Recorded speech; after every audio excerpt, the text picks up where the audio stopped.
Maryann Saccomando Freedman to come up. Maryann is from Buffalo. She's been engaged in the practice of law since 1959. Ms. Freedman was the first woman to become president of the Erie County Bar Association up in Erie County, New York. And by the way, Maryann, you're joined because Cindy Peterson was the first woman to be the Jamestown Bar Association president. She's here tonight too.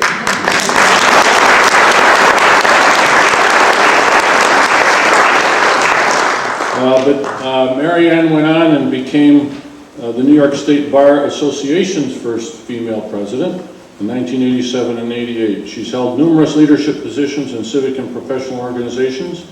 She's a graduate of the University of Buffalo, and she now practices law with the firm Cohen and Lombardo. And she also was former president of the New York State Bar Foundation in Albany, and I'd like to call on her for a few remarks right now. Maryann Saccomando Freedman.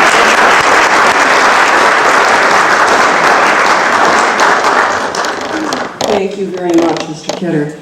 And I'd like to also thank Greg Peterson for doing such a wonderful job at the Jackson Center.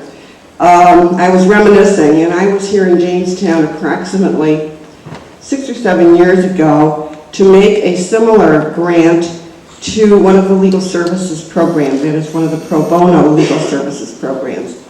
And at that time, some of the lawyers talked to me about this dream of building the Jackson Center.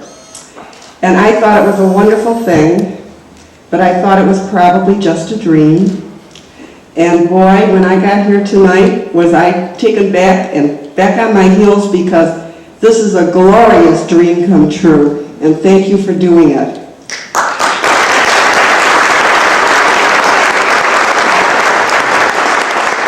The New York State Bar Foundation, as one might imagine, gets hundreds and hundreds and hundreds of applications in its 2 grant cycles during the course of the year. We clearly can't give monies, award monies to all of those applications and all of those people, all of whom are worthy. They're all worthy projects. So we look very carefully at what it is we're being asked to fund, what the benefit to our society is, how wisely the money will be used, and whether it is a program that can extend throughout the state. When we received the Jackson Center application, which we reviewed in January of this year for assistance in this program, we were all very, very impressed. It met every one of those criteria. But I must tell you that being here tonight, I'm even more impressed. And I can't wait to go tell our board what a really wise decision they made in giving this grant to this program.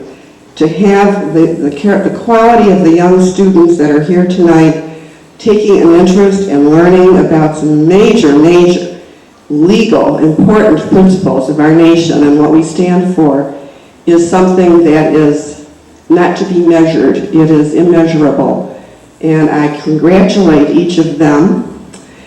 And I especially would also like to congratulate the writer of the book, whom you have reviewed. In the past season at Theater of Youth in Buffalo, some of you may know Theater of Youth, there was a dramatization of a play production of the book, Number the Stars. I took 2 of my grandchildren and my daughter to see that, never dreaming that I would actually be in the presence of its author. And I'll tell you, it was cause for a great deal of sober discussion on the way home. And those boys are 9 years old, so I can imagine how much more it means to you 6th graders and how much more insight you have into the story. And thank you for giving that to us.